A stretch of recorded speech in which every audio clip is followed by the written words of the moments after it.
ಇವತ್ತು ನಾನು ನಮ್ಮ ಮನೆಯಲ್ಲಿ ನಾನು ಹೇಗೆ ಸೊಪ್ಪು ಸಾರು ಮಾಡ್ತೀನಿ ಅನ್ನೋದನ್ನು ನಿಮ್ಮೆಲ್ಲರಿಗೂ ತೋರಿಸ್ತಾ ಇದ್ದೀನಿ.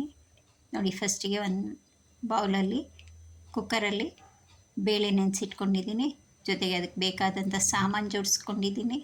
ಮತ್ತು ಸೊಪ್ಪನ್ನು ಸಣ್ಣದಾಗಿ ಹೆಚ್ಚಿಟ್ಕೊಂಡಿದ್ದೀನಿ ತೊಳೆದ್ಬಿಟ್ಟು. ಈಗ ಕುಕ್ಕರಲ್ಲಿ ಬೇಳೆ ನೆನೆಸಿಟ್ಟಿದ್ದೀನಲ್ಲ, ಅದಕ್ಕೆ ಹೆಚ್ಚಿಟ್ಕೊಂಡಿರೋ ಸೊಪ್ಪನ್ನು ಹಾಕ್ಕೊಳ್ತಾ ಇದ್ದೀನಿ. ಸೊಪ್ಪನ್ನೆಲ್ಲ ಹಾಕ್ಕೊಂಡು ಆಮೇಲೆ ಅದನ್ನು ಸ್ಟವ್ ಮೇಲೆ ಇಟ್ಕೊಳ್ತೀನಿ.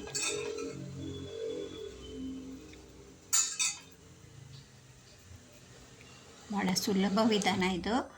ಎಲ್ಲರೂ ಯಾರು ಅಡುಗೆ ಮಾಡೋಕ್ಕೆ ಬರದೇ ಇರೋರು ಸಹ ಮಾಡ್ಕೋಬಹುದು. ಈಗ ನೋಡಿ, ಅದಕ್ಕೆ ಹಸಿಮೆಣಸಿನ್ಕಾಯಿ, ಟೊಮೊಟೊ, ಈರುಳ್ಳಿ, ಬೆಳ್ಳುಳ್ಳಿ, ಕೊತ್ತಂಬರಿ ಸೊಪ್ಪು, ಹುಣಸೆಹಣ್ಣು, ಈ ತೆಂಗಿನಕಾಯಿ ಜೊತೆಯಲ್ಲಿ ಸ್ವಲ್ಪ ಜೀರಿಗೆ ಸಹ ಹಾಕ್ಕೊಂಡಿದ್ದೀನಿ. ಅದೆರಡನ್ನು ಹಾಕಿದ್ದೀನಿ. ಎಲ್ಲನೂ ಹಾಕ್ಬಿಟ್ಟು ಈಗ ಕುಕ್ಕರ್ ಲಿಡ್ ಕ್ಲೋಸ್ ಮಾಡ್ತಾಯಿದ್ದೀನಿ. ಕ್ಲೋಸ್ ಮಾಡಿ 3 ವಿಷಲ್ ಕೂಗಿಸ್ಕೊಂಡು ಬೇಯಿಸ್ಕೊಳ್ತೀನಿ.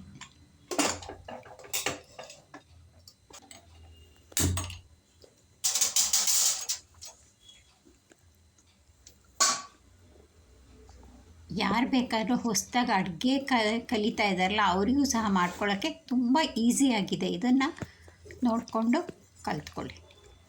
ನೋಡಿ, ಈಗ ಇದನ್ನೆಲ್ಲ ಒಂದು ಈ ಮಜ್ಜಿಗೆ ಕಡಿತೀವಲ್ಲ, ಕಡ್ಗೋಲು, ಆ ಥರದ್ರಲ್ಲಿ ಎಲ್ಲನೂ ನೈಸ್ ಮಾಡ್ಕೊಬೇಕು. ದಪ್ಪ ದಪ್ಪಕ್ಕೆ ಇರಲಿ ಪರವಾಗಿಲ್ಲ, ಅದನ್ನು ನೈಸ್ ಮಾಡ್ಕೊಳ್ಳಿ.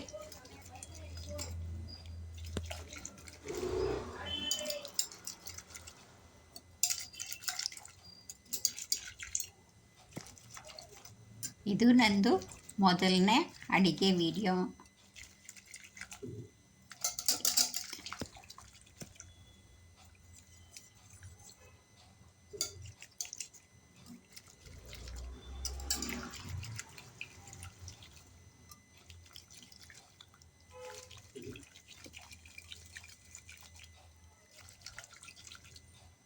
ತುಂಬ ರುಚಿಯಾಗಿರುತ್ತೆ.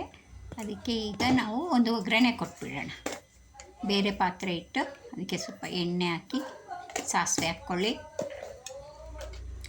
ಆ ಸಾಸಿವೆ ಚಟಪಟ ಸಿಡಿಯುವಾಗ ಅದಕ್ಕೆ ಒಂದೆರಡು ಮೆಣಸಿನ್ಕಾಯಿ, ಒಣಮೆಣಸಿನ್ಕಾಯಿ ಮತ್ತು ಕರಿಬೇವು ಹಾಗೂ ಈರುಳ್ಳಿ ಹಾಕ್ಕೊಂಡು ಸ್ವಲ್ಪ ಫ್ರೈ ಮಾಡ್ಕೊಳ್ಳಿ.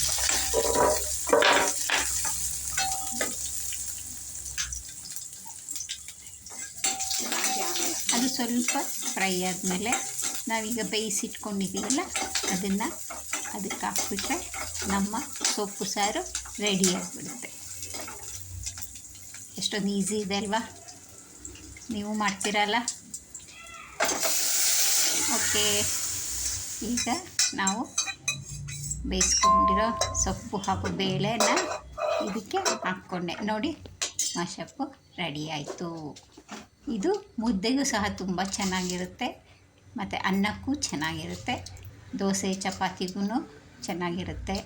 ಯಾವುದಕ್ಕೆ ಬೇಕಾದ್ರೂ ಉಪಯೋಗಿಸ್ಬೋದು. ಭಾಳ ರುಚಿನೂ ಇರುತ್ತೆ. ಬಾಯಲ್ಲಿ ನೀರೂರಿಸುವಂಥ ಸೊಪ್ಪು ಸಾರು ರೆಡಿಯಾಗಿದೆ. ಊಟ ಮಾಡೋಣವಾ? ನೋಡಿ, ನೀವು ಮನೇಲಿ ಒಂದು ಸಲ ಟ್ರೈ ಮಾಡಿ.